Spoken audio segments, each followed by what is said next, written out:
quisiera dar la bienvenida a Edgar Huanca Tito, que es licenciado en Bibliotecología y Ciencias de la Información, con mención en Archivología y Bibliotecología. Tiene un diplomado en Educación Superior, un diplomado en Gestión de la Documentación y Archivos, un diplomado en Planificación y Administración de Archivos Digitales. En la actualidad, Edgar se desempeña en el cargo de procesador técnico de la biblioteca acá en el Museo Nacional de Etnografía y Folclore. Por favor, Edgar, como siempre, son 20 minutos para la exposición y después un momento para poder interactuar con el público. Bienvenido. Bueno, gracias. Muy buenos días. Aski Uruquipanaya, Hilatanaka, Culiacanaka, como se llama, y Churuna, ¿no? En esta oportunidad, pues, con la temática de agua y vertientes, que está con la temática que vamos a realizar, tengo la oportunidad un poco de escribir, ¿no? Cómo es que el agua es importante en nuestro medio. Entonces, en ese contexto un poco quiero enfatizar, tal vez un poco me he querido adentrar dentro de la provincia de Pacajes, ¿no?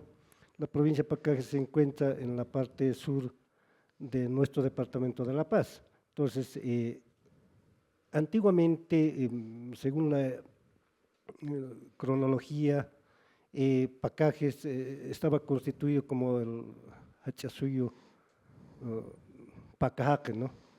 A raíz de eso, muchas provincias, por ejemplo, la provincia Aroma, provincia Pacajes, Ingavi, Larecaja, constituían este Hachasuyo Pacajaque, ¿no? Pero con la nueva reconstitución se convierte en provincia Pacajes, ¿no? Entonces, tenemos un poco, la historia misma nos confluye, ¿no?, en esta situación. Entonces, yo quisiera un poco enmarcarme dentro de esta provincia.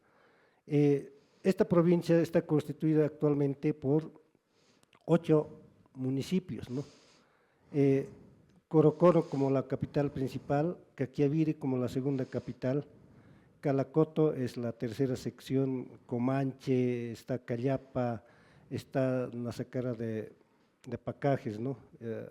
y Callapa, ¿no? Entonces, esos son los municipios principales en los cuales un poco voy a enfatizar, tratar de que un poco esta situación vaya a enmarcarse, ¿no? Como les había mencionado, esta ubicación geográfica, los diferentes municipios que componen la provincia misma, ¿no? Tenemos la historia misma que nos confluye, ¿no?, que ya les he mencionado, que está constituido por estos municipios, que está el Corocoro, Caquiaviri, y todos estos municipios son enmarcados en esto, ¿no? Es importante un poco describir cómo es que el clima y la temperatura influyen en nuestro diario vivir, ¿no? Para ver lo que es la parte de clima, la provincia de Pacajes es frío y seco, ¿no? Casi todos los municipios tienen esa característica de tener frío y seco. La temperatura, de igual forma, es casi, podemos indicar un término medio de 7.5 grados centígrados, ¿no? Una temperatura mínima que confluye entre 1 grado hasta menos 4 grados centígrados en la época de invierno, por ejemplo, ¿no?, que la temperatura baja en su mayor dimensión, ¿no? Una temperatura máxima que puede alcanzar entre 18 hasta 19 grados, ¿no? Esa es la confluencia que podemos un poco mencionar.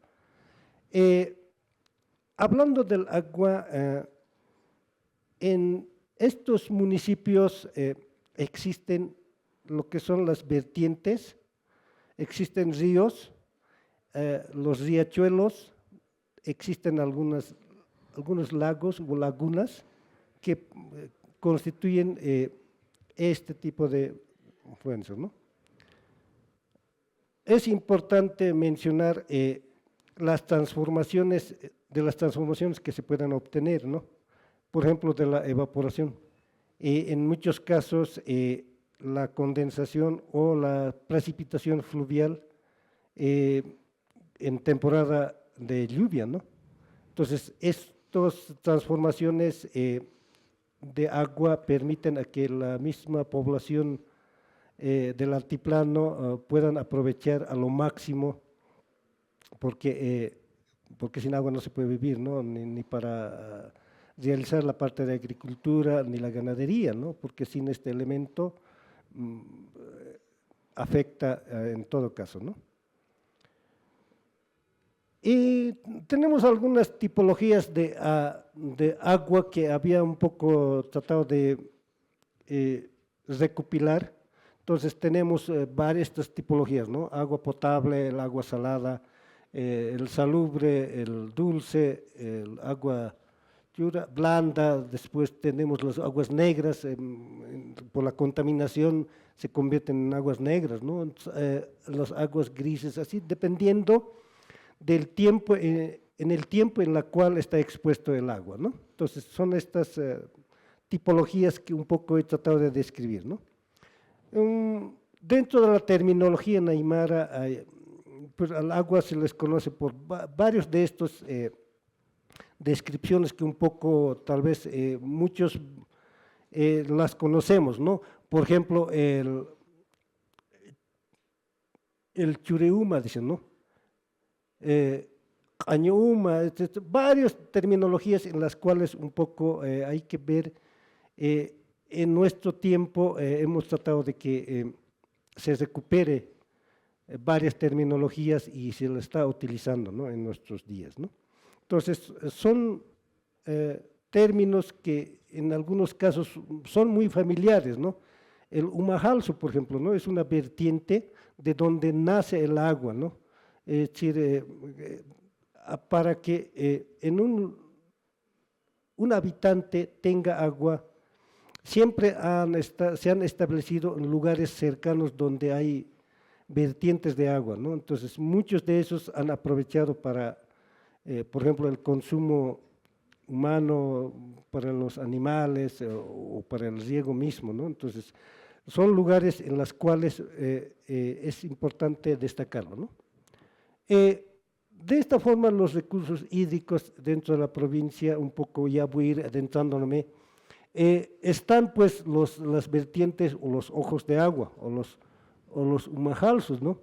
Entonces, estos sitios, como aquí, por ejemplo, en la figura se está mencionando, donde hay un árbol, existe un ojo de agua, ¿no?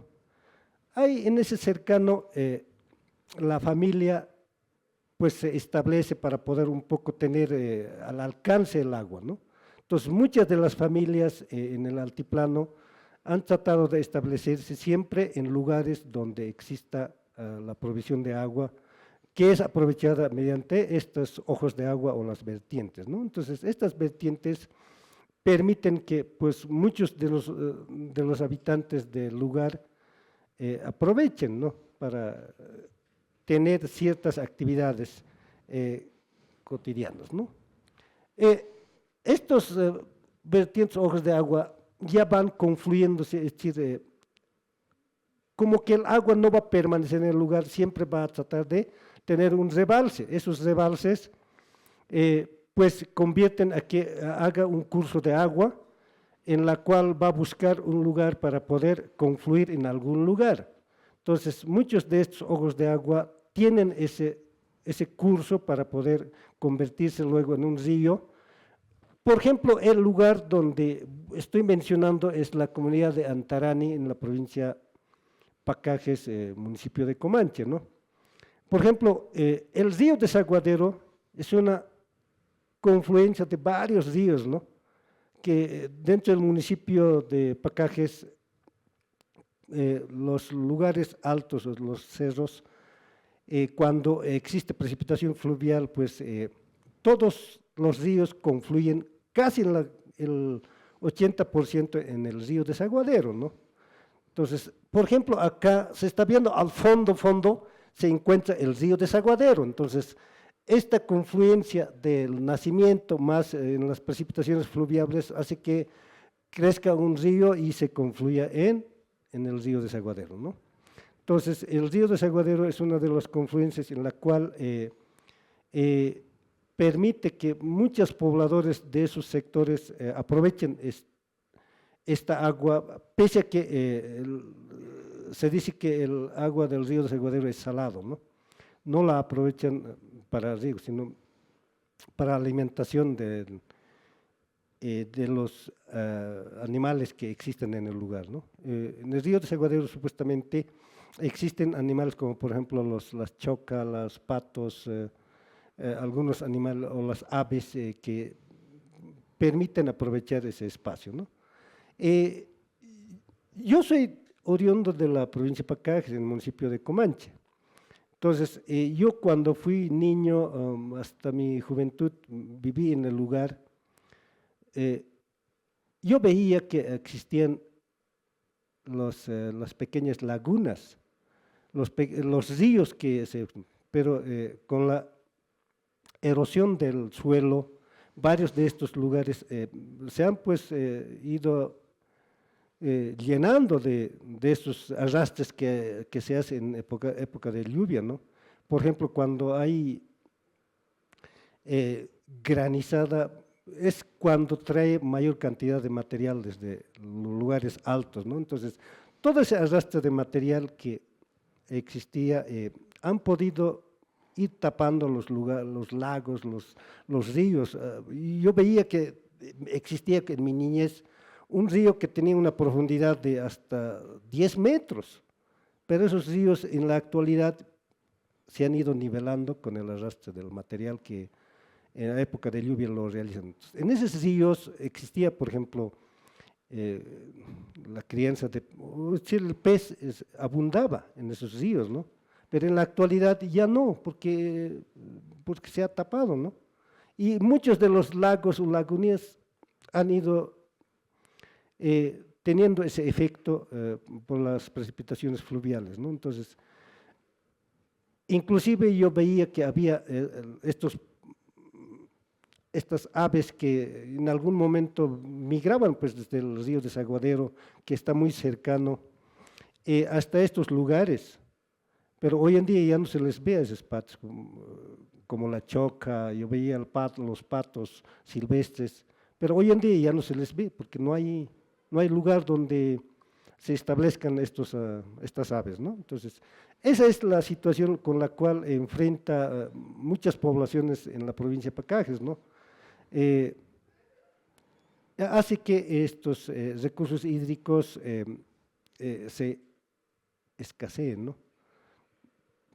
Hoy en día, gracias a la intervención de los municipios, muchos lugares se han ido creando estos proyectos de agua, ¿no? Mi agua, como el gobierno un poco ha ido impulsando. Entonces, bajo estos proyectos han ido un poco viendo la necesidad de que la población pues tenga o se abastezca de agua, ¿no? Para tener, por ejemplo, en la parte de agricultura, el consumo mismo de agua potable, ¿no? Entonces, estos proyectos de Mi Riego, Mi Agua han ido un poco satisfaciendo a las diferentes comunidades de los diferentes municipios en la provincia de Pacajes, ¿no? Como había mencionado, el río Desaguadero es uno de los ríos principales en los cuales varios de los ríos confluyen, como hemos dicho, ¿no? Que nace en el lago Titicaca, que se da un curso hasta llegar al lago Popó o cercanías del lago Popó en Oruro, ¿no?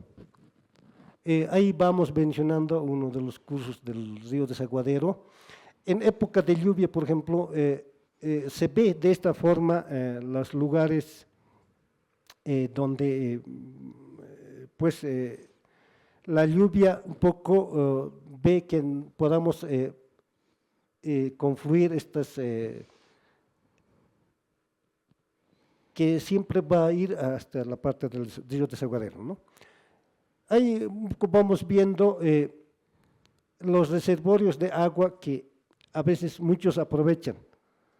Estos reservorios de agua son pues cosechas de agua cuando hay precipitación fluvial.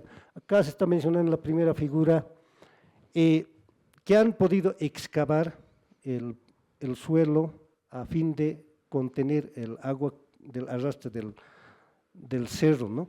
Entonces, ese mismo sirve para poder alimentar, es decir, para que el mismo ganado, ya sea los ovinos o los vacunos, puedan tener a su alcance para poder un poco beber, ¿no?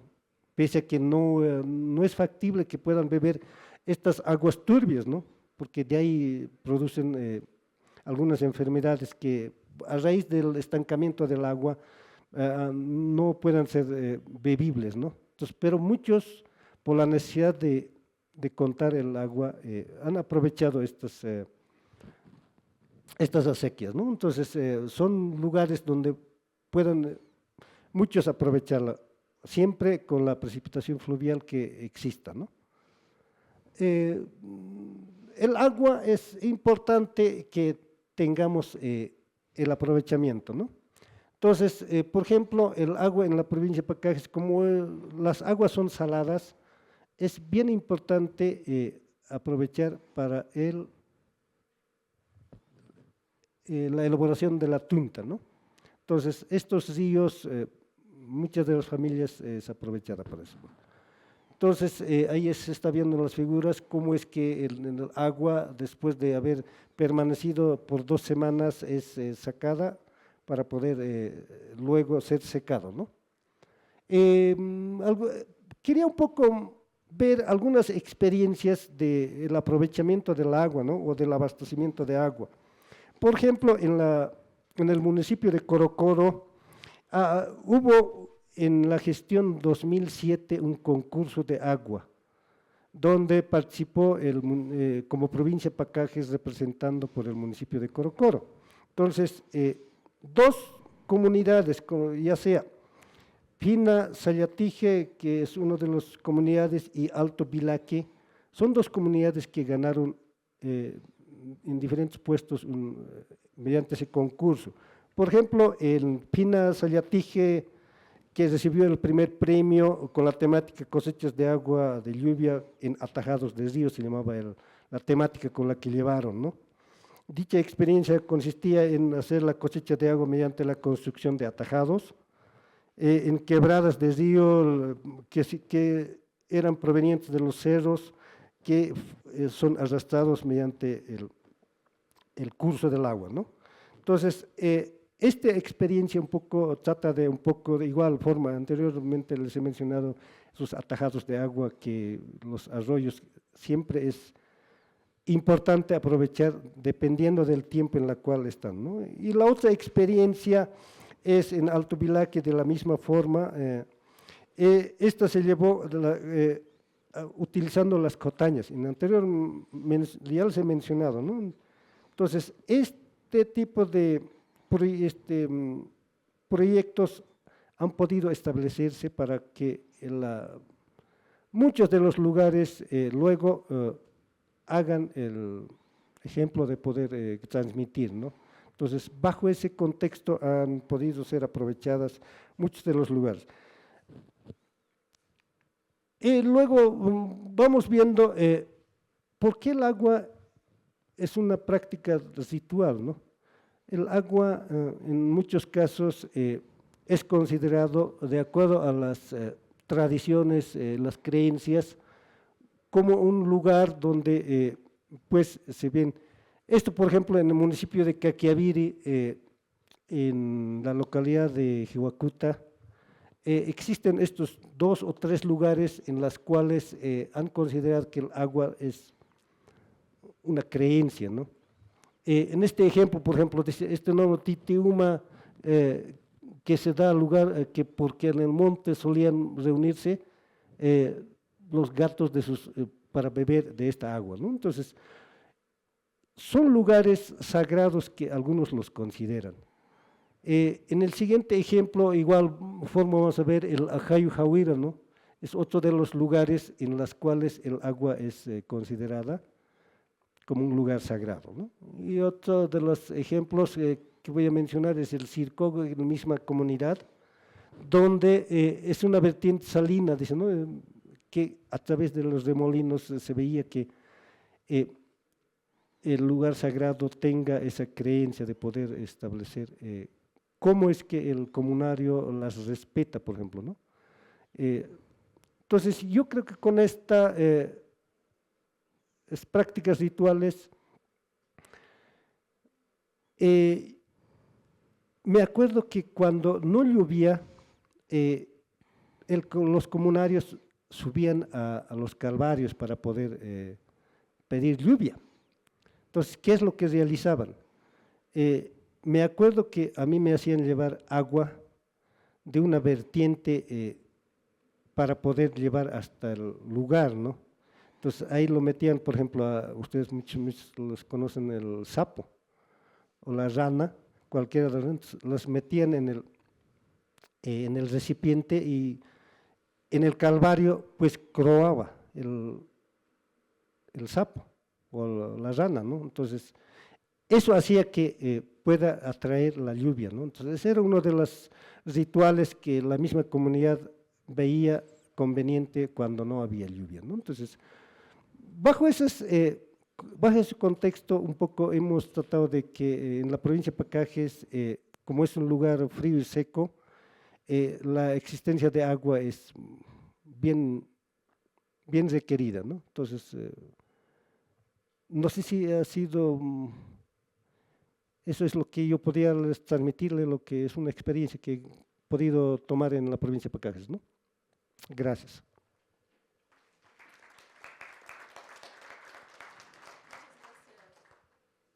Muchas gracias, Edgar, principalmente porque esta es también un compartir de la propia experiencia, ¿no?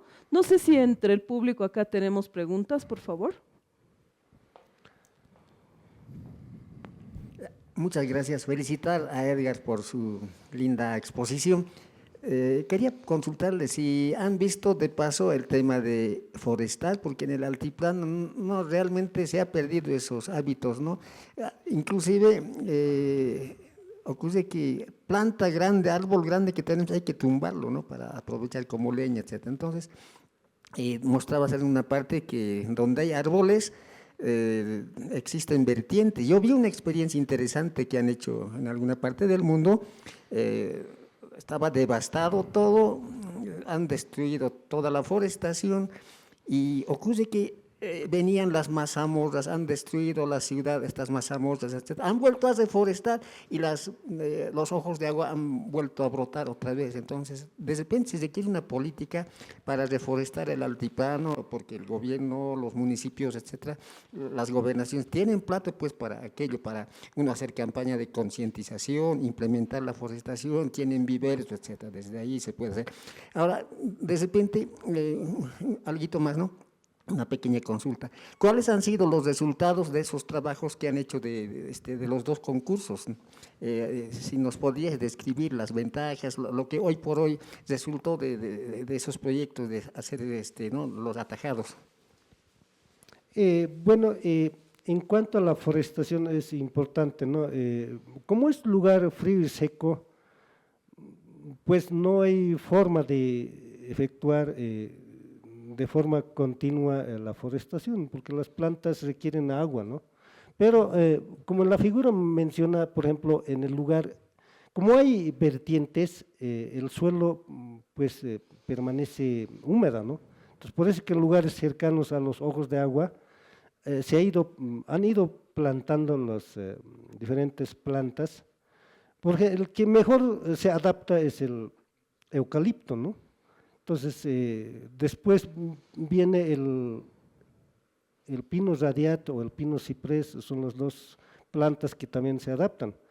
Pero las otras plantas, como el quishuara, un poco no ha dado resultado, ¿no? Entonces, a raíz de que no existe agua, entonces no hay la forma de hacer la forestación necesaria.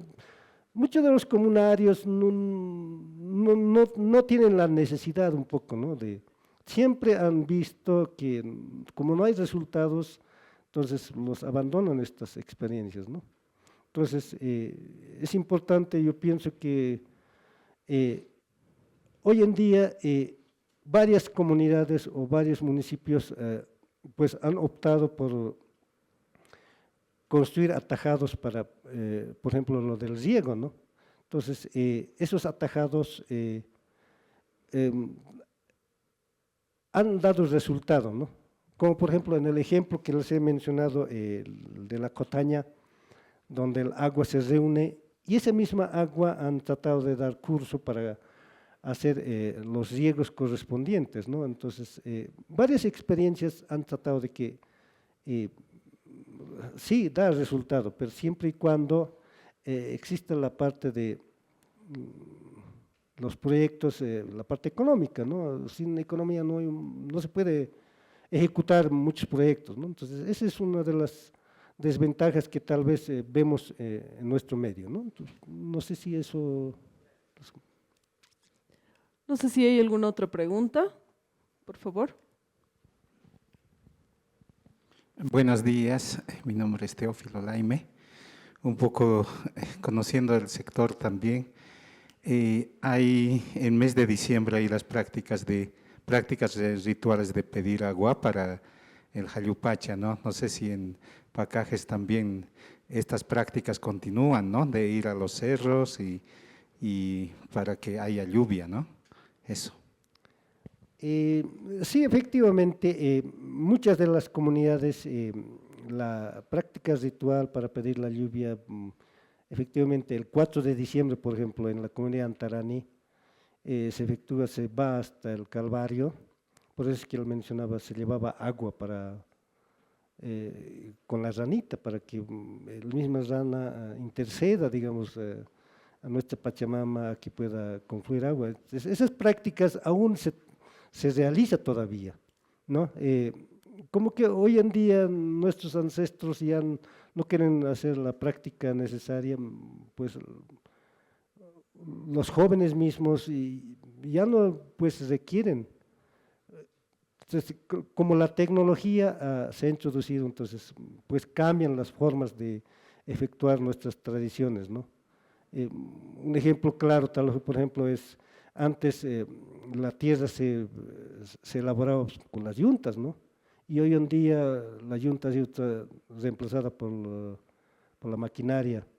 Entonces, son formas en las cuales las mismas tradiciones no están siendo ya pues adoptadas, ¿no? por nuestro propio medio, ¿no? Entonces, son cosas que hoy en día se van olvidando, ¿no? Entonces, pero para eso un poco se ha ido concientizando a los niños, a los jóvenes, para que puedan seguir ejecutando las prácticas y las creencias que se veían, ¿no? Tenemos una última pregunta por allá, por favor.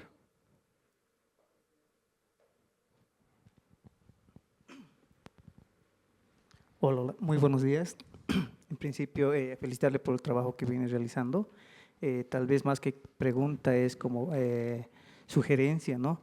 En esos trabajos que vienen ustedes realizando. Muy interesante las presentaciones de ayer, de ahora, ¿no? Y tal vez los trabajos de investigación como que no tienen que ser muy aislados. ¿Por qué? Porque si bien hablamos de la rana que tiene una relación con el agua, en el tema de vegetación se ha visto de que la queñua, ¿ya? Esta especie que es del altiplano, tiene mucha relación con los cuerpos de agua. Donde hay queñua, hay altos contenidos de agua debajo del suelo. Donde hay eucalipto, hay de repente problemas porque hay alelopatías con algunos cultivos, ¿no?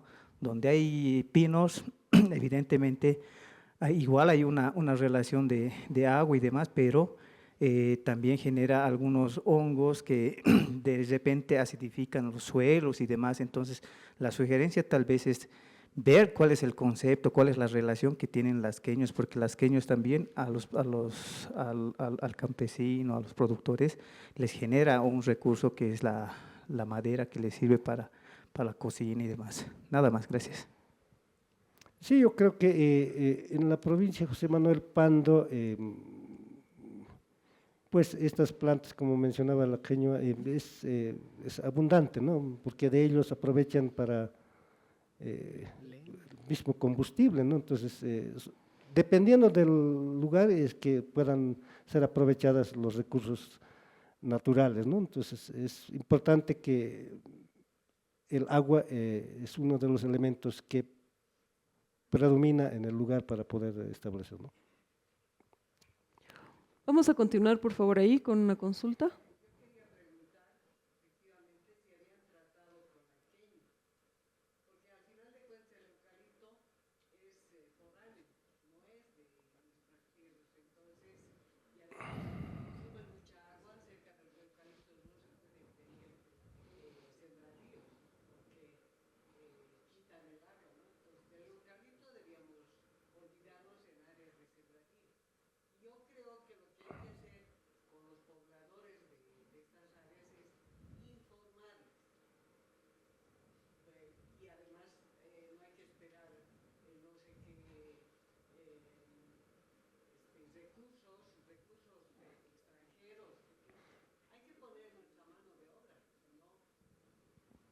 No pasa nada, ¿no? Entonces, Kisuara, Queñua,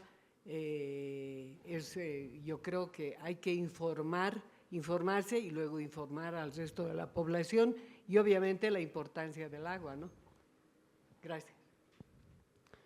En cuanto a la Queñua, en la provincia de José Manuel Panas, donde abunda la parte de Nazacara, ¿no? Entonces son lugares aptos donde supongo que la confluencia del río Desaguadero es la que un poco empuja a que pueda haber estas plantas, ¿no? Sin embargo, en otros municipios, la Tola o las pajas bravas también son las que pues con mayor frecuencia dan resultado, ¿no? Entonces, por ejemplo, antes se utilizaba la paja brava para el techado mismo de una casa, ¿no? Entonces, ellos las trasplantaban. Y yo me acuerdo que para tener mayor abundante de paja brava, porque son grandes, ¿no? Entonces, requería de un espacio donde poder hacer retoñar, ¿no? Entonces, es importante el aprovechamiento de los recursos naturales para poder establecer, ¿no? Pero siempre teniendo en cuenta que hoy en día nuestra sociedad opta por otros mecanismos de la tecnología, ¿no? Entonces, son cosas que hay que comprender que nuestra sociedad ya no es lo mismo que antes, ¿no? Bueno, primero, felicidades, les hace llegar Hampton. Voy a leer los comentarios de Facebook. Tenemos una pregunta. Mi consulta, si coordinan entre las comunidades de poder preservar, cuidar sus fuentes de agua como sus vertientes de la basura. Esta pregunta nos hace llegar Nicolás Delgado. Sí, los ojos de agua o las vertientes o las nacientes de agua siguen siendo considerados como primordial con el cuidado mismo, ¿no? En mi caso, por ejemplo, mi mamá todavía, pues ese lugar lo conserva como un lugar sagrado, ¿no? Porque de eso antes se alimentaba, con eso nos abastecíamos del agua, ¿no? Pese a que tenía una distancia de 2 kilómetros donde teníamos que abastecer el agua, ¿no? Entonces, yo creo que el de concientizar es importante a que los mismos comunarios o las personas cuiden de nuestro medio, ¿no? Porque la basura es el que contamina todo este tipo de cursos de agua que existen, ¿no? Entonces, los ríos hay que ver que permanezcan limpios, ¿no? De estos contaminantes. Eso es lo que la comunidad, por ejemplo, va viendo, indicando que no se puede, en los caminos, por ejemplo, han puesto esos mensajes de que la basura mata, ¿no? Entonces, eso conciencia aún todavía mantenemos en nuestro lado, en la provincia de Pacajes, ¿no? Bueno, vamos a agradecer con un fuerte aplauso, por favor, la participación de Edgar. Gracias.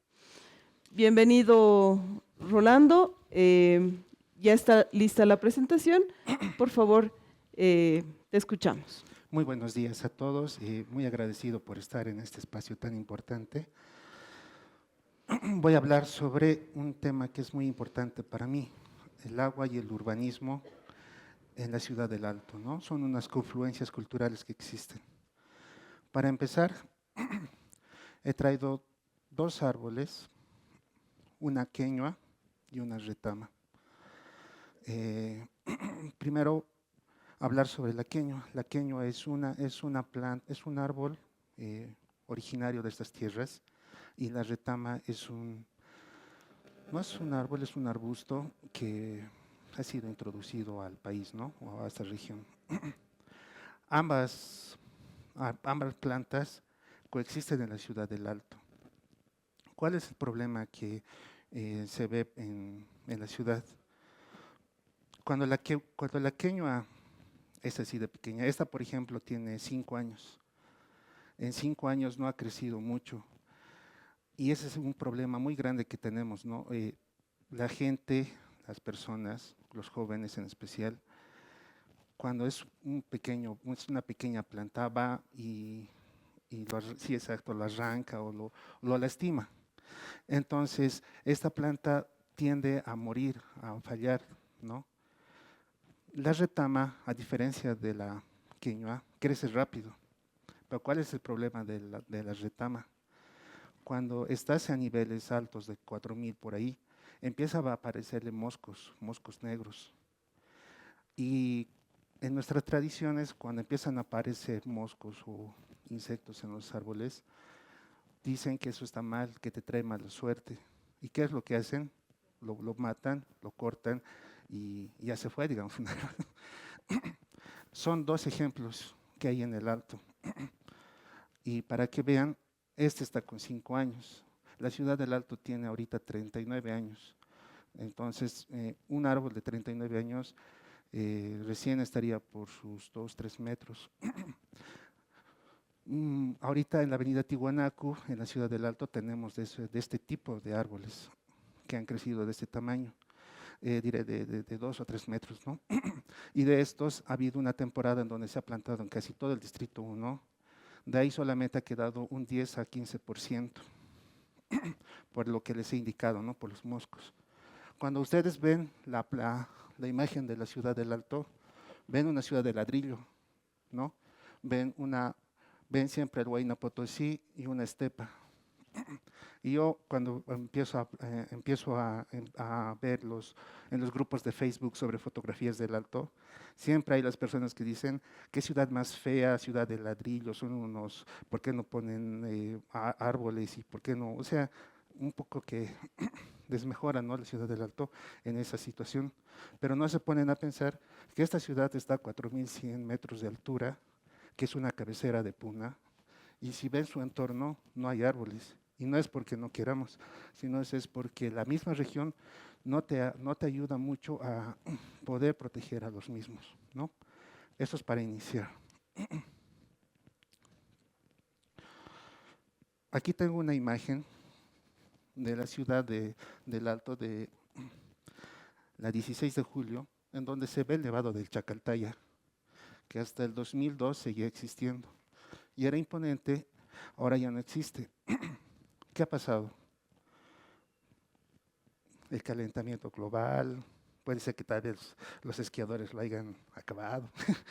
Tantas cosas que pueden haber pasado, pero lamentablemente ya no hay este glaciar, ¿no?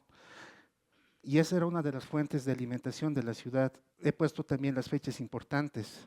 La ciudad del Alto ha nacido un 6 de marzo de 1985, pero ya más antes, cuando todavía pertenecía al Distrito Urbano de La Paz, se han fundado la ciudad satélite en 1966, la zona Vallivian en el 68, la 16 de julio en la misma fecha, Villa Dolores en 67, la 12 de octubre en el 68. Esos lugares ya estaban concentrados, ya existían como urbanismos, ¿no? Y en esos lugares antiguamente había haciendas, se sembraba papa, se sembraba haba, todo lo que tiene que dar, ¿no? Y era parte, bueno, vamos a pasar vamos a volver después, pero esto es importante. La ciudad del Alto pertenece a una cuenca, a la cuenca del Valle del Huayna Potosí, al río Catari, como decían en la mañana. Es que no sé cómo, no hay un punteador, ¿no? Ya, en el centro. Tenemos aquí a la represa de Milluni. De la represa Milluni empieza el río más importante que tenemos, el río Seque. Y de las confluencias del Chacaltaya o de las existencias de Chacaltaya salía el río Seco. Y antiguamente había una afluencia, donde es ahorita el teleférico morado, era una fuente de agua y de ahí salía un río natural que ahora ya está completamente embovedado. Aquí ya podemos ver, esta es una foto de 1955, en donde aquí ya se ve el río Seco, el río Seque, y aquí se ve la conformación de estos ríos, ¿no? Justamente en esa época es cuando se han creado las dos vías, la avenida Tiwanaku y la avenida Arica, ¿no? Que en realidad son vías de tren, y que esos han conformado la gestión del Distrito 1. El río actual, o por donde pasaba, ahora son embovedados, que justamente pasan desde Villa Dolores, pasan a Santiago I, llegan al Ingavi y de ahí pasan por toda la avenida Tiwanaku, confluyendo esto en Puchucollo. Para entender todo esto, hay que entender dónde nacen todas las aguas de la ciudad del Alto. Ahora nace desde el Huayna Potosí y también de Charquini. De Huayna Potosí, aparte de que nos da agua a la ciudad, la laguna de Songo es la que produce la energía eléctrica para la ciudad, ¿no? Es una de las partes importantes. Y de ahí va bajando, se crea la primera laguna, la segunda laguna, llega a la Laguna Colorada, llega al embalse de Milluni, tenemos la represa, que es esta es una foto del 2007, en donde se ve una nevada, ¿no? del Huayna Potosí y cómo se llena la represa.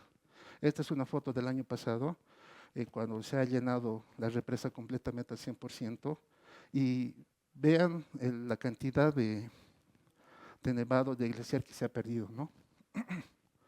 Este es el que indicaban que era la represa que se iba a desbordar, que se iba a romper y que iba a inundar todo el distrito 6 y 7. Estos ríos pasan, por ejemplo, el río Seque viene desde la represa de Milluni, pasa por este lado y se acerca al vertedero de la ciudad del Alto, ¿ya? Y a su costado está el cementerio. De ahí ingresa hacia la ciudad del Alto, y el río Seco, como les decía, era un afluente del Chacaltaya, que igual va creando su recorrido y que ingresa hacia el distrito 4. Este es el río Seco en la actualidad. Es un embovedado que ha sido descuidado en la parte paisajística mucho, pero que hay planes para volverlos a convertir. Ahora, ¿qué es lo importante de esto? Las orillas del río, ¿no? Que son muy importantes para poder rescatarlas y poder construir espacios urbanos usando tal vez estas dos plantas. Como podrán ver, hay un pequeño afluente de agua siempre, ¿no? Y eso es lo que se ha propuesto en la alcaldía de la ciudad del Alto, ¿no? Tenemos aquí, detrás del aeropuerto, un área que es completamente verde. Ahí están ¿qué se llama cuando son? Invernaderos. Aquí están los invernaderos y aquí está una pista, la parte aérea del aeropuerto, que igual se puede trabajar. Y aquí tenemos la rotonda nueva que se ha trabajado, ¿no? Que es una nueva rotonda, y tenemos al final el Hachauta. Dentro del Hachauta se han creado pequeños bosques, teniendo en cuenta que un buen bosque urbano no puede ser de una sola familia de árboles. Tenemos que traer diferentes tipos de especies. ¿Para qué? Porque una con la otra se van equilibrando. En la vida natural, siempre van a haber bosques con diferentes tipos de árboles. Solamente los artificiales, como el bosquecillo de Purapura, son de una sola especie. Este era el proyecto de la rotonda en la ciudad del Alto, ¿no? Él lo ha proyectado un arquitecto de la ciudad, que no voy a decir su nombre por respeto. Me ha gustado mucho este diseño, porque era justamente, se iba a inaugurar el próximo año, y tiene 200 líneas, y que representaba los 200 años del país, y al medio iba a haber una fuente, y por debajo estaba pasando el río Seco. Entonces vamos a tener una mirada del río, cómo ha sido naturalmente, y cómo la ciudad del Alto está transformándose y cambiando, mostrando una nueva visión. Por motivos políticos, se ha cambiado al diseño y se ha puesto a Felipe Quispe en Maipú, y la plaza ya no se ha llamado la Plaza del Bicentenario, sino la rotonda a Felipe Quispe. Aún así teníamos algunas ideas de poner fuentes de agua y que pase el río por el medio, y poner también tipos de árboles a sus costados, ¿no? El día de la inauguración, como podrán ver, es un espacio de puro cemento. Y al final la estatua y todos los bosques de agua y todo lo que se tenía, solamente ha quedado esto, ¿no? Una estatua. En el segundo río tenemos el río Seque. En el río Seque, gracias a la participación de ONGs y de instituciones extranjeras, se ha podido crear bosques a su borde, ¿no? Ustedes cuando salgan de la ciudad del Alto y pasen por lo que antes se llamaba la fábrica de calaminas, fábricas de vidrios, ustedes van a ver un río. Descansen un rato si es que pueden, no si están con su auto, y van a ver a un costado, y hay unos bosques de árboles que incluso en el Google Earth se puede ver, ¿no? Estos están con sus 10 años. Y esto es importante, ¿por qué? Porque los árboles también son un limitante para que el frío no entre más adentro, ¿no? O sea, es como un muro natural, es un muro natural. Ay, ay, me equivoqué de botón. Ya. Aquí estamos cerca de Villa Ingenio igual. Igual hay un segundo bosque, ¿no? Entonces, ¿qué podemos hacer con esto? Podemos crear hitos visuales en donde podemos enmarcar al río y también trabajarlo conjuntamente con el río. Entonces podemos crear hitos arquitectónicos urbanos, que es lo necesario para que una ciudad tenga ese descanso, ¿no? A lo mismo también podemos trabajar de esta misma forma con paseos urbanos. Y esto también, ¿no? Estos son igual paisajes que tenemos, ideas urbanas que se pueden realizar. Volviendo al primer río, tenemos este es el embovedado del río que ha empezado desde el 2000. Aquí tenemos algunos de los cauces de cómo se ha trabajado. Esto es, por ejemplo, esto está la riel a Arica y han empezado a embovedar. Estos ya los acabados y ahora ya no se ve. Entonces, ya se ha empezado a hacer todo un trabajo de plantación de árboles. Hay lugares en donde los mismos embovedados se vuelven bicisendas, y eso puede ayudar mucho a que también dejemos un poco el sistema urbano. Lamentablemente las ciudades de Bolivia son ríos de autos, ¿no? Estamos llenos y hay mucha congestión. Nos deberíamos olvidar de eso y deberíamos empezar a manejar bicicletas, ¿no? Y en especial en el Alto, porque el Alto es relativamente plano y podemos crear estos tipos de circulación. Aquí hay una foto del 2008 en donde se ve los cipreses en la avenida 6 de marzo. Estos cipreses en el día de hoy ya están muertos. Esto es porque por la contaminación del diésel, o sea, de los carburantes, que empiezan a quemar a todos estos árboles. No los queman, sino los vuelven negros, y cuando se vuelven negros empiezan a crear sus plagas y empiezan a morir, ¿no? Y eso es uno de los problemas que también hay que tener en cuenta al momento de forestar la ciudad. Esto es un paisaje de la ciudad satélite, desde Villa Exaltación, en donde se ve que aquí hay acacias, aquí ya no son cipreses, y eso ha ayudado mucho a que se cree un diferente tipo de visual. Esto es la avenida Ladislao Cabrera, cerca de la terminal, y aquí se ha plantado igual, bueno, no se ha plantado, sino son los que existen, son cipreses, y al lado también hay acacias. Esta es la avenida del Policía, en donde pueden ver una fila de cipreses, y en esta hay igual acacias. Estas son nuevas, estas en el distrito 6, ¿no? Las áreas verdes son muy importantes para poder entender cómo es la dinámica del agua en una ciudad. Y en la ciudad del Alto estamos recién iniciando, ¿no? Y para que haya plantas necesitamos agua y que estas mismas puedan ayudar a nuestras plantas. Gracias.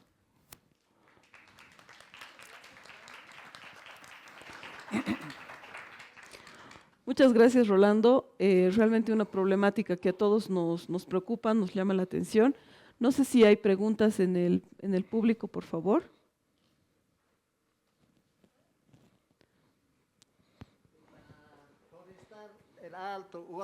Para forestar el Alto y otras ciudades, bueno, se aduce que no hay recursos, ¿no? ONGs extranjeras han cooperado, etcétera, ha mencionado usted. Sin embargo, se pueden hacer lo siguiente, ¿no? Eso depende de la población, la gente que pide sus povas, etcétera. Pues destinar los recursos, en vez de gastarlos en grandes fiestas, etcétera, gastarlos o invertir en tema de arbolización, ¿no? Claro, seguramente especialistas nos van a recomendar otras plantas más, inclusive hay de rápido crecimiento. Entonces, habrá que trabajar en esta temática, ¿no? Y sobre todo en el tema de priorizar recursos para estas temáticas. Sí, pero no. Lo más importante es cuando tú plantas un árbol es cuidarlo. Y eso es full complicado. Yo he visto en la ciudad del Alto, por ejemplo, en la Avenida Cívica, cuando yo tenía mis 18 años, han plantado 20,000 árboles en la Avenida Cívica. A eso ha sido gracias a la Embajada del Perú. De esos 20,000 árboles solamente existen 10. Y no es porque son unos destructores, no, sino es porque no se ha contado con el agua, con un plan de forestación y que cada persona vaya alimentando, ¿no? A cada lugar. Porque aparte de que es Puna la ciudad del Alto, el frío ataca mucho. Los pulgones, los tipos de enfermedades que tienen los árboles, hay en exceso. Una de las problemáticas en la ciudad y que debería ser trabajado es en esto, en la fumigación de las plantas, de los árboles. Los cipreses en el Alto son los peores, no son los peores, o sea, no son malos, sino han sido muy descuidados y están enfermos. No hay ningún ciprés en el Alto que no esté con enfermedad. Entonces, eso es muy importante. Por eso hay que pensar en otros tipos de plantas. En la ciudad del Alto, el que está mejor funcionando es el olmo y es la acacia. Las quisguaras, las queñuas, son de muy, muy lento crecimiento. Y para que esté en 5 años, necesitaríamos un plantón de más o menos 1 metro para que pueda crecer. Es decir, que ya tendríamos que estar haciendo en los invernaderos, poniendo los árboles para empezar a reforestar. Muchas gracias. Tenemos una pregunta más, por favor. Muchas gracias. Tal vez no es una pregunta, pero sí un comentario con respecto a las plantas, ¿no? O tal vez una parte de la experiencia de quienes vivimos también en el Alto, ¿no? Por ejemplo, yo tengo una queñua que tiene 10 años y supera los 5 metros. Y yo creo que mucho depende si está en una maceta o está en un territorio, un lugar adecuado la planta, ¿no? Porque también yo creo que el clima del Alto varía bastante, ¿no? Por ejemplo, si dice que la zona norte, las zonas Alto Lima, todo el sector es más frío, mientras la parte del sur del Alto es más cálido el clima, ¿no? Entonces, quizás eso influya mucho en de las plantas, ¿no? A pesar de que la zona sur del Alto, escasos árboles, pero si uno planta un queñua, crece tranquilamente, ha crecido sin cuidado, no requiere agua, y lo mismo pasa con algunos árboles frutales. Por ejemplo, tengo un guindal, cerezas, y dan fruto sin necesidad de cubrirla, ni, por ejemplo, un invernadero, todo eso. Entonces, yo creo que aquí depende de quién las quiere a las plantas, ¿no? Porque también requiere cuidado, cariño, y más allá de agua, todo eso, darle un lugar a estas plantas. Eso nomás, gracias. Sí, estoy de acuerdo en cierta parte de lo que tú dices, pero así como también hay queñuas que crecen rápidamente, también hay otras queñuas que no crecen rápidamente. Dentro de las Polypellis, que son la familia de las queñuas, son 15 familias que existen dentro de Bolivia nomás. Por ejemplo, las que están en el Sajama, las que están, el hermano que hablaba anteriormente, que está en Manuel Pando, es una de las Polypellis que son las que mejor se adaptan a las tierras altas, pero necesitan agua. A diferencia, digamos, de esta otra, que esta es una Polypellis real, que es la que debería plantarse. Lo que tú también dices es importante. El alto, en la parte más alta es a 4.100, en los bofedales que están cerca de Viacha están a 3.900. Yo tengo igual unos ciruelos que igual dan ciruelitos, y también una naranja y un manzanero. Pero hay que tener cuidado, ¿no? Eso si lo pones en la calle no va a dar. Lo que más importa es, a ver, las fases para poder tener un área verde es primero crear plantas de fuerte crecimiento y rápido desarrollo, porque ellos van a crear un microclima. Después se pone una segunda camada que deberían ser plantas de mayor resistencia y más naturales. La queñua, la quisuara, podrían trabajar. Pero ¿para qué? La primera camada lo que hace es crear microclimas, ayuda a que la misma raíz empiece a buscar el agua. ¿Para qué? Para que después al segundo árbol ya tenga recepción para poder tomar agua, ¿no? Lo importante de un árbol también es la raíz, el enraizado. Si el enraizado ha dado bien, todas las plantas van a poder trabajar fácilmente. Y eso también es un problema grande dentro del urbanismo. Yo no sé si aquí en La Paz, pero en el Alto, cuando las raíces empiezan a romper la calle o la avenida, dicen, este árbol está horrible, hay que cortar el árbol. Y empiezan a cortar y van destruyendo, ¿no? Y lo que no se dan cuenta es de que ese árbol ya ha encontrado el agua y ya puede sobrevivir automáticamente solito, ¿no? Esas son cosas que tenemos que tener en cuenta dentro de un diseño urbano. Muchas gracias. Tenemos también unas preguntas planteadas en las redes, por favor. Bueno, primero un comentario de Nicolás Delgado, dice, hablar del agua es hablar del tratamiento para encauzar y poder llevar a cabo un proyecto. El tema de las plantas se debe a concientización y educación. Ahora sí, la pregunta de Johnny Marino, ¿qué tanto está la capacitación de los arquitectos en utilizar plantas endémicas del altiplano como parte decorativo urbano?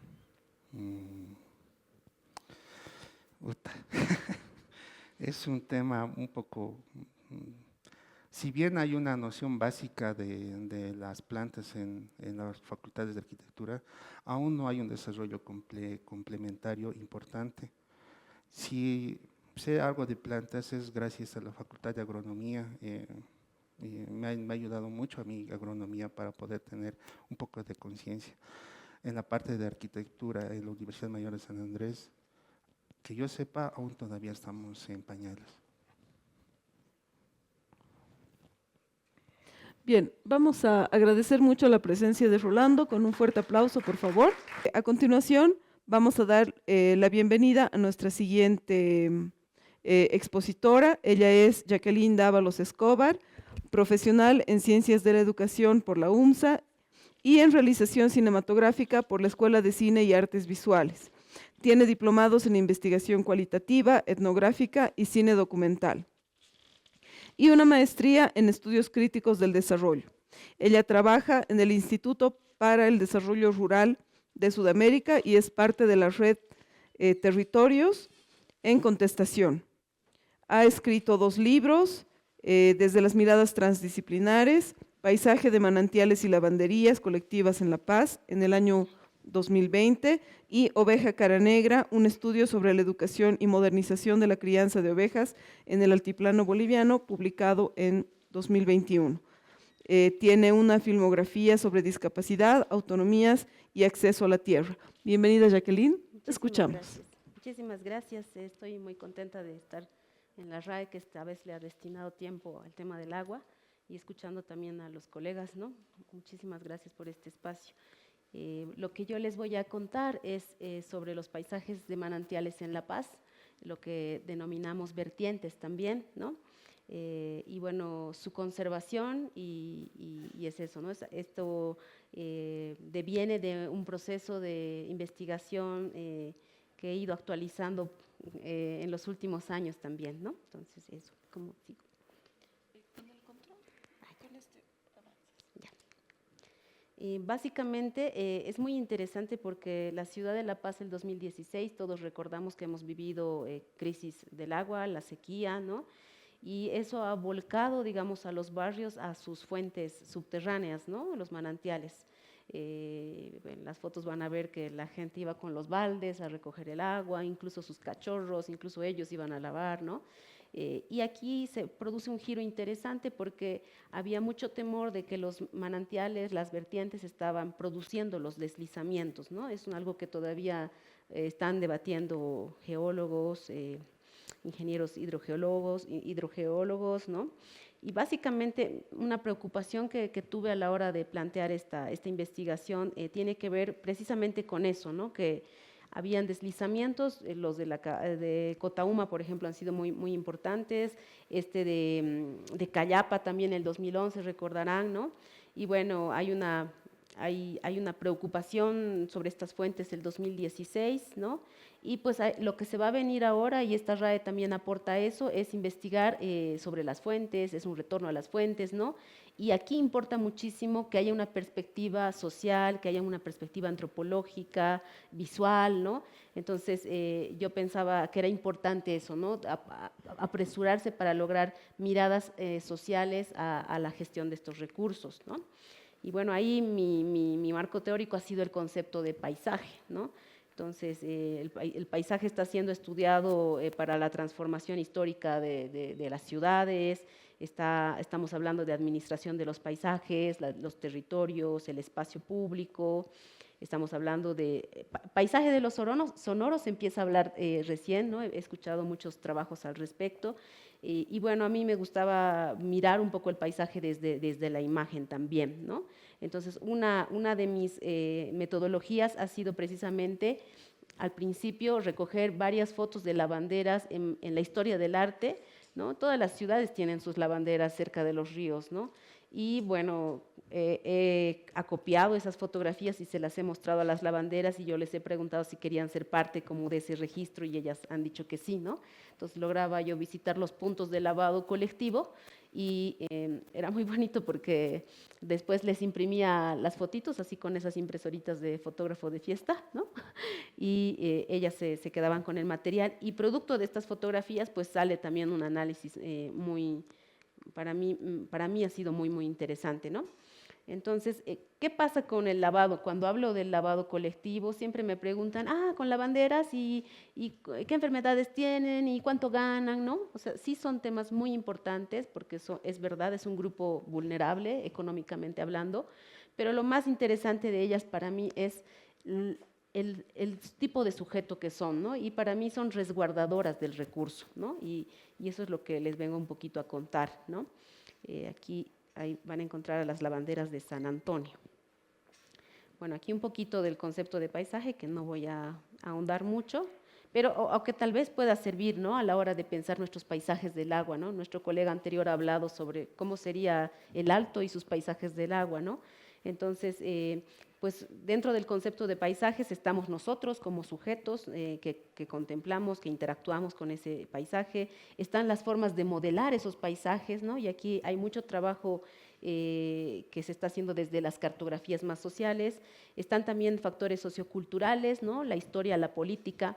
Interesa que este evento llegue a las autoridades, a toda autoridad que está en poder de decisión, porque si no existen políticas públicas, pues las investigaciones se quedan sin efecto, digamos, ¿no? Y pues los factores biofísicos también interactúan con nuestros paisajes, ¿no? Las lluvias, los deslizamientos, las sequías, todos estos elementos juegan un rol importante, ¿no? Entonces, del ejercicio fotográfico que yo había logrado, tengo planos que son muy abiertos, muy panorámicos, el que van a observar acá, aquí, ¿verdad? ¿Con este? Con este vas con este retrato. ¿Y para apuntar? sorry. Y aquí. No se nota muy bien por el tamaño, pero en esta área está un área de lavado colectivo, ¿no? Entonces a mí me llama mucho la atención cómo son espacios como enclaves de naturaleza, ¿no? En la ciudad, cómo persisten, ¿no? Cómo se convive y cómo mucha gente, quienes van a estos espacios, pues disfrutan mucho de estos lugares, ¿no? Es un espacio de interacción social y aquí me gusta mucho este elemento, ¿no? Que es una adecuación que ha hecho una lavandera, ¿no? Que es una madera. Ustedes se imaginan que las mujeres van a lavar horas y horas, entonces hace frío, entonces ella puso madera para aislar el frío, ¿no? Entonces me gustó mucho ver estos pequeños detalles que nos hablan de cómo ellas han ido adecuando estos espacios, ¿no? Esta es una fotografía del Valle de las Flores, ¿no? Miren que su caudal es súper interesante. En los últimos 2 años que he ido visitando, había reducido su caudal, ¿ya? Y los vecinos me comentaban que tenía relación con que esta agua estaba siendo usada, empleada por la construcción, ¿no? Entonces, este es un elemento también a regular, ¿no? Entonces, hay una institucionalidad del agua que es muy interesante tener en cuenta, ¿no? En el caso de La Paz, ¿no? Todos los centros se van a dar cuenta, han sido primeros en acceder al recurso agua, ¿no? Entonces tenían agua en sus casas, ¿no? Las laderas han tenido que gestionar su agua por su cuenta, ¿no? Cuando llega la matriz del agua de la empresa pública, les dicen, bueno, señores vecinos, ya hemos llegado, ¿no? O sea, vamos ahora a darles el servicio de agua, entonces vamos a encanalar, digamos, esta agua de manantiales a las alcantarillas. ¿Y cómo? Entonces, para los barrios que han vivido, han tomado esa agua, han bañado a sus hijos ahí, un momentito, ¿no? No se puede hacer eso, ¿no? Esta es agua dulce, esta agua que sirve, ¿no? El agua es un recurso finito, ¿no? Entonces, ahí se han formado cooperativas y también en algunos territorios, pues las mujeres han dicho, bueno, déjenlo como lavandería, ¿no? Para que podamos lavar la ropa, ¿no? Y entonces, por eso creo que las mujeres están haciendo, si miramos históricamente cómo se ha dado este proceso, pues una resistencia muy, muy interesante ahí, ¿no? Y bueno, el agua de manantiales pues va variando, cada vez La Paz se ha hecho más ciudad, entonces ha ido perdiendo su cualidad, digamos, agroproductiva, ¿no? Entonces se ven estos roles, ¿no? En el servicio. Está el agua de consumo todavía. Es muy interesante porque el municipio tiene un atlas muy bonito que también recogía datos de qué pasaban con estas aguas, ¿no? Y en la proyección decían que estas fuentes iban a desaparecer y todo lo contrario, no están desapareciendo y es muy importante que no desaparezcan, ¿no?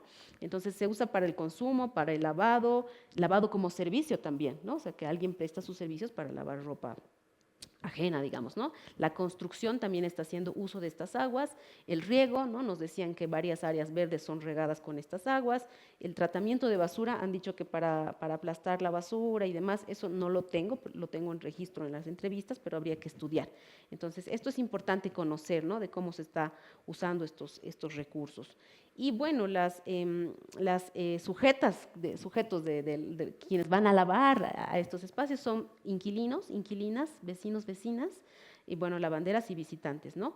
Este dato es muy, muy importante. Yo me he encontrado con muchos inquilinos que ante el crecimiento inmobiliario, ¿no? Que cada vez le alquilan a uno la tienda, pero no necesariamente el patio, ¿no?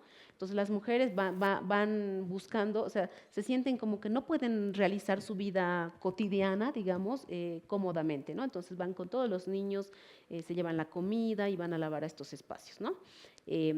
Y bueno, también están las lavanderas y visitantes, ¿no? Que en alguna entrevista encontré que decía, mi hermano enfermó, estaba en el hospital, ¿no? Entonces no sabía dónde lavar mis ropas y ha ido a los manantiales, ¿no?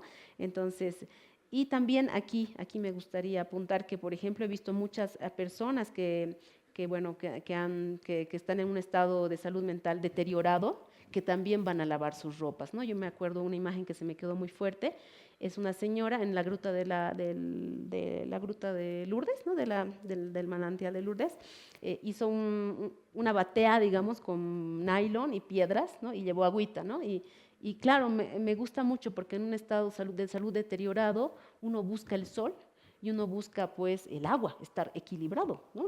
Entonces esa parte me parece muy bonita, ¿no? Y aquí vemos algunas fotos, es lo que antes yo estaba estudiando los tendederos, antes de llegar a este tema, estaba mirando un poco la presión, ¿no? Cómo la gente, pues vamos, de hecho cuando uno va a buscar alquilar, ¿no? Le dicen, este es el espacio de la lavadora y ve dónde seca, ¿no? La ropa. Entonces mucha gente pues hace esto, ¿no? Entonces, y bueno, en algunos casos, quizá aquí, ahora que vengo de una visita a Madrid, por ejemplo, le pondríamos unas adecuaciones, ¿no? Pero en este caso, por ejemplo, a la señora seguramente le alquilaron la vivienda sin patio y está secando de este modo, ¿no? Entonces, ante estas tensiones, pues miren la gente cómo va, ¿no? Entonces, esta es una familia, aquí se llevaron su carpita, llevan frazadas, ¿no? Llevan sus juegos, ¿no? Este es el área que se cayó de Cayapa, ¿no? Entonces, es un espacio interesante, creo yo. Este es el caudal de agua de Valle de las Flores, que todavía estaba interesante. Cuando he visitado hace poco, hace 2 años, había disminuido. Y aquí, las fotos, ¿no? Entonces, cuando tomé fotos, llevé fotos, bueno, una cámara fotográfica, pero también un dron. Y esta foto, que es de Valle de las Flores, me permitió identificar algo que yo no me estaba dando cuenta, que después lo conversé con los vecinos. Y tenía que ver que algunos barrios, yo vi 4, Pasanqueri, Kenanipata de este lado y de este otro lado, o bueno, ya estamos en realidad de este lado, Valle de las Flores y San Antonio, ¿no? Y en Valle de las Flores los vecinos hicieron el esfuerzo de acopiar el agua, ¿no? O sea, de tener un tanque, ¿no? De manera que el caudal era mayor, ¿no? Es mayor. Y bueno, la tendencia es a construir lavaderos para pisar la ropa, ¿no? Y aquí hubo unas tensiones muy importantes con los arquitectos, ¿no? En otras obras, ¿no? Que lo veían no muy ergonómico, les voy a mostrar enseguida. Este es otro barrio que es Kenanipata, ¿no? Y aquí no hay el tanque, ¿no? Entonces, cuando se hizo la intervención de justo una ONG, a veces atinan y a veces desatinamos, ¿no? No había, ¿no? Yo pregunté en qué consistió la ayuda, en el proyecto, no sé qué, y me dijeron, le pusimos un desgrasador, ¿ok?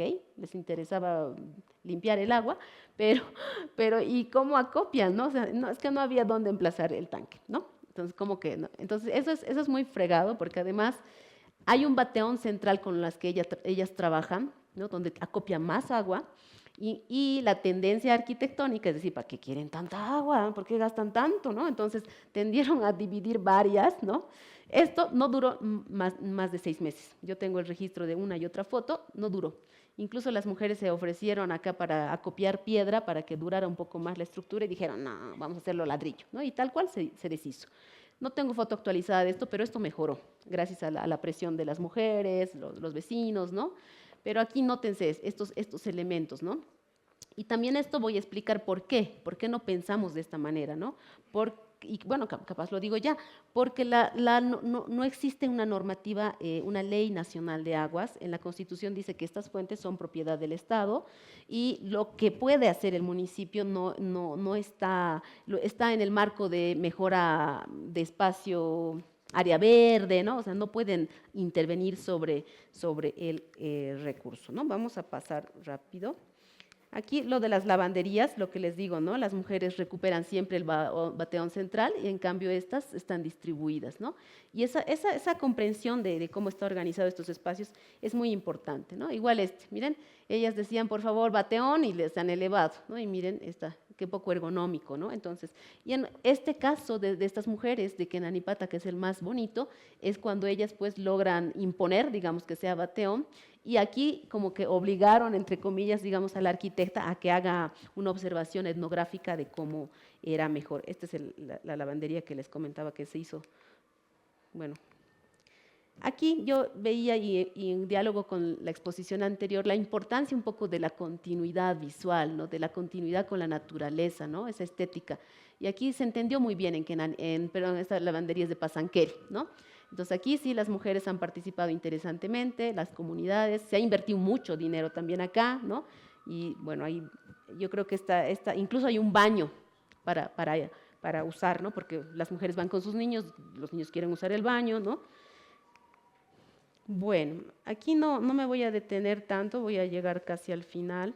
Esto ya se los he comentado, ¿no? Que tiene que ver con un divorcio. Yo siento que hay un divorcio. Quienes trabajamos en el área rural vamos a escuchar categorías como, por ejemplo, el agua y la desigualdad hídrica, la justicia hídrica, el acaparamiento del agua. Esas son las categorías de los estudiosos rurales, digamos, ¿no? ¿Cuáles son las categorías de los estudiosos urbanos? La privatización del servicio, la calidad del agua, ¿no? En esa forma solamente de abordar un elemento que es la misma cuenca de diferente manera, eso debería darnos... debería preocuparnos, ¿no? Porque es una misma cuenca. Y eso me ha pasado a la hora de investigar. Yo decía, ¿qué pasa con los manantiales? Iré a preguntar a Agua Potable al viceministerio. No tengo datos, eso no lo veo. Véanlo con los recursos hídricos. Voy a recursos hídricos, no tenemos datos, porque eso nosotros vemos cuencas, ríos. Entonces está así sin normar. A veces yo digo, ¿será bueno que normen o no normen? Yo creo que sí, porque el POA vecinal de un barrio no va a resolver temas complejos de investigar aquí, ¿no? Tema de cómo se hace recarga hídrica, cómo se recicla el agua, cómo se estudia para su conservación. Esos son estudios más complejos que un POA vecinal no lo va a lograr, ¿no? Entonces, eso hay que decirlo, ¿no? Y bueno, aquí aproximándome el año 2022, perdón, con una colega de la red Contested Territories, Sharon Velázquez, hicimos un evento similar aquí mismo, gracias al MUSEF, ¿no? Y convocamos a varios barrios y demás, y además hicimos talleres. Sharon evaluó la calidad de su agua, eso no lo pude hacer en el libro, ¿no? Ella evaluó su calidad, les mostró que efectivamente es agua de alta calidad, pero hay que potabilizarla, ¿no? Y les preguntamos ahí a los vecinos por dónde hay que ir, ¿no? Y aquí anotamos algunas ideas, ¿no? Reconocer a los manantiales como recurso estratégico de la vida de los territorios, fortalecer la organización social para la gestión de los manantiales, mejorar y preservar la calidad y cantidad de agua, trabajar en la prevención y atención oportuna de los problemas ambientales, exigir y acompañar a autoridades nacionales y subnacionales en la creación de normas y políticas públicas, ¿no? Exigir la formulación de proyectos para el reciclado, el tratamiento de agua, promover la práctica de la economía circular, ¿no? O sea, esa agua no se puede ir, ¿no? Esa agua se tiene que hacer recarga y se tiene que reforestar en ese mismo sitio. Solicitar la asignación de presupuesto municipal para la implementación de proyectos, promover la reforestación de especies nativas, sensibilizar sobre la crisis climática, recuperar y revalorizar e implementar prácticas y saberes ancestrales alrededor de la crianza de agua, ¿no? Y bueno, demandar acciones de sostenimiento a las lavanderías, ¿no? Eso nos parece importante. Son apuntes nomás. Hace poco, dentro de la red Contested Territories de la que formo parte, tuve la oportunidad de visitar Madrid, ¿no? Yo estoy muy curiosa porque nosotros embovedamos nuestros ríos, ¿no? Y en Europa están abriendo sus ríos, ¿no? O sea, qué interesante, o sea, qué proceso contrario, ¿no? Y he ido a curiosear un poco, investigar cómo fue, ¿no? Y aquí es otro tema, ¿no? Pero veo, por ejemplo, aquí cómo han abierto un tramo del río Manzanares, ¿no? Un corredor de 7 kilómetros, un corredor ecológico, y lo que la gente me decía que ha mejorado la calidad del agua de este sector, se han desembalsamado, bueno, el agua, y se ha incrementado la biodiversidad. Eso me parece muy, muy hermoso, ¿no? Que en un tramo del árbol vuelven los patitos, que vuelven los peces, que hay erizo, que incluso apareció nutria, ¿no? Y eso pues se hace con mucho trabajo, ¿no? La gente alrededor del río, ¿no? Si se dan cuenta, este es el río, esto es un área verde, van los niños a correr, ¿no? A hacer deporte, bicicleta, ¿no? Entonces yo creo que me parece muy, muy importante. Acá tuve la oportunidad de conocer o de compartir con Santiago Martín, que es uno de los impulsores de la renaturalización del río Manzanares en Madrid, ¿no? Le entregué el libro y le pregunté, ¿no? ¿Y ahora qué piensas de nuestro proceso, no? Y pues él una cosa clara dijo, para hacer un proceso de renaturalización, lo importante primero es que el río no sea recolector. Y ese es nuestro gran problema, nuestros ríos son recolectores, ¿no? Entonces, ahí no sé cómo abordamos eso. Eso tenemos que resolver, ¿no? Para volver, digamos, a trabajar de otra manera, ¿no? Y en Madrid incluso participé en una marcha donde el ayuntamiento quería poner focos para hacerlo más turístico y los naturalistas protestaron y dijeron, ¿para qué focos? ¿Para qué focos? ¿No? Le van a fregar la vida a los patos, ¿no? Entonces, me gustó mucho ese nivel de sensibilización, ¿no? Entonces, básicamente, ya para cerrar, veo que un aspecto importante es la investigación, ¿no? Y aquí encontré, hay una pista, voy a seguir esta pista. seguir el Congreso Ibérico de Restauración Fluvial, ¿no? Entonces voy a curiosear un poco y les invito a que ustedes también lo hagan. Hay pedagogías sobre el río que se están trabajando, ¿no? Aquí hay un grupo interesante, Caminar el Agua, ¿no? De hecho, también hace poco Malú Cayetano, que es parte de nuestra red Contested Territories, estuvo haciendo pedagogía sobre el río, poniendo los nombres en el suelo, ¿no? Río Choqueyapu, ¿no? me gusta mucho esa práctica de reencontrarnos con nuestros ríos, ¿no?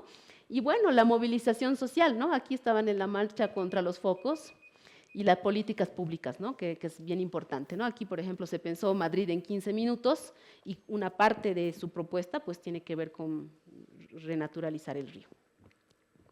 Muchas gracias. Disculpa, gracias. Muchísimas gracias por la intervención realmente muy interesante.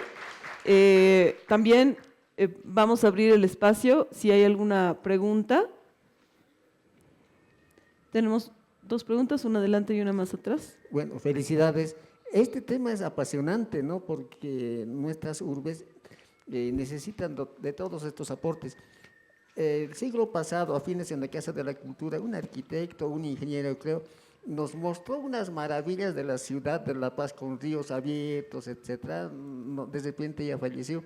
Pero yo vivo en el Ayllu Chijini, al frente, Villanueva Potosí, toda esa ladera. Y de repente varias cooperativas, una de ellas tiene 5,000 afiliados, toditos casi producen. Y en este frente, en vino tinto, la fábrica que había antes, tiene unos estanques, una infraestructura ya destruida, ¿no? Habría que de repente reconstruir, etc. Entonces, hay muchas cosas que trabajar en esta temática y bueno, a mí me parece muy interesante el accionar de la disertante en el tema de… en La Paz, por la guerra del agua, tenían que sacar la ley del agua. En La Paz tenía que ser la guerra del agua. En La Paz se organizó la Asociación de Cooperativas, la Federación, creo, de Cooperativas de Aguas Potables de La Paz. En el Alto se encontró otras organizaciones, etcétera, una organización grande. Y de repente el gobierno hizo su jugada, ocultó la ley de agua y sacaron la ley de agua potable y alcantarillado y se produjo en Cochabamba la guerra del agua. Entonces, La Paz tiene su historia y habrá que trabajarlo todavía con estas organizaciones, estas instancias, las lavanderías, todo eso y hacer de forma sostenida. A mí me parece muy interesante y simplemente felicitarla. Gracias. Muchas gracias. Muchas gracias. Por atrás tenemos otra pregunta, por favor. Muchísimas gracias por su ponencia tan detallada y tan interesante. Y usted trató muchísimos temas, pero quisiera preguntarle sobre la idea de un río no recolector, ¿no? No, vale, mejor todavía. No sé si usted oyó lo que estaba diciendo. Me interesó mucho la idea y me parece genial de recuperar los ríos y no usar los ríos como ríos recolectores. Pero estamos hablando del Alto y no solamente del Alto, otras ciudades donde hay un fuerte crecimiento de la población. En los próximos 2 o 3 décadas la población del Alto va a crecer muchísimo. Yo no entiendo cómo podemos cuadrar la idea, el deseo de recuperar el medio ambiente, de sembrar y usar los ríos básicamente como recreo o como cuando la demanda va a ser fenomenal. La demanda va a ser fenomenal. Yo creo que estos espacios son importantes y el trabajo transdisciplinar también, ¿no? Estoy pensando, por ejemplo, en la experiencia del río Manzanares. Nosotros creo que más bien tenemos la perspectiva de una planta de tratamiento, ¿no? Y que además es costosa, una planta, ¿no? Y creo que ellos más bien alrededor del río tienen varias plantitas de tratamiento, ¿no? Entonces creo que de ese modo repensar un poco nuestras soluciones, ¿no? O sea, que haya una planta de tratamiento es grande, además las comunidades que están cerca de la planta tienen dolor de cabeza, tienen problemas digestivos, o sea, no es sencillo el tema, ¿no? Pero si en cada tramo hubiera plantitas de tratamiento, quizá eso aminorara un poco el grado de contaminación. Aquí se necesita mucho de ingeniería, ¿no? De cálculos, de ver el trabajo de la arquitectura, la parte social, ¿no? Pero el hecho que pongamos el tema sobre la mesa porque ahorita le estamos dando nuestra espalda al río desde hace rato, ¿no? Es doloroso, ¿no? Mi profesor de física decía, antes la gente se iba a declarar al Choqueyapo, ¿no? Porque era lindo, ¿no? Ahora nadie iría al Choqueyapo a declarar su amor, ¿no? Entonces, es un tema que hay que tocar, ¿no? Eso. Muchísimas gracias. La última pregunta, por favor. Sí, buenas tardes. Bueno, también saludar y felicitar la exposición y preguntarte tu caracterización del personaje cultural de la lavandera, así como Jaime Sáenz ha hablado del vendedor de cositas, ha hablado del que vendía velas, no deja de ser un personaje paceño, ¿no? Y también, ¿qué personajes o qué población también, aparte de las lavanderas, va a estos lugares para poder lavar su ropa y otras cosas? También un poco como tenemos el eco de Vizcarra y sus amigos que iban a estos lugares. Gracias. Totalmente, ¿no? La lavandera es un personaje hermoso. Ellas, bueno, si ven ahí la foto, están recontrabrigadas, sus guantes, sus botas, ¿no? O sea, son una personalidad en sí. Algo que llevan siempre al trabajo es la coca, para que en el descanso puedan pichar, charlar, ¿no? Su comida, su fiambre, ¿no? He visto que las lavanderas de San Antonio tienen una práctica muy interesante alrededor de la Virgen de Copacabana. Pasan así como una especie de fiestita, de preste, ¿no? Y las lavanderas de Cotauma, cuando hay carnaval, van a chayar con todas las serpentinas, todos sus puestos, ¿no? Entonces esas imágenes son muy, muy fuertes, ¿no? Y sí, las lavanderas también riñan o pelean un poco con los borrachitos que van a lavar sus ropitas, ¿no? Entonces, algún rato he visto esas tensiones, no, están usando nuestra lavandería, ¿no? Y como te digo, justo yo visité París y me contaron de un metro donde la gente vivía al fondo, y que es gente que no puede salir a la luz mucho porque tiene miedo que le deporten, imagino. Y yo decía, oye, en nuestros niveles, bueno, las personas vulnerables en Bolivia no pasan tanto así, porque tengo en mente esta imagen de esta mujer lavando su ropita, ¿no? O sea, que buscando el equilibrio, ¿no? Entonces, son espacios de sol, naturaleza, agua, de verdad que hay que cuidarlos, ¿no? Y qué bueno que este espacio nos permite decir estas cosas y pues nada, sumar fuerzas, ¿no? Eso. En todo caso, agradecer mucho la participación de Jacqueline. Hay preguntas en línea que por favor te pedimos que las puedas revisar y contestar sobre la transmisión que se está desarrollando.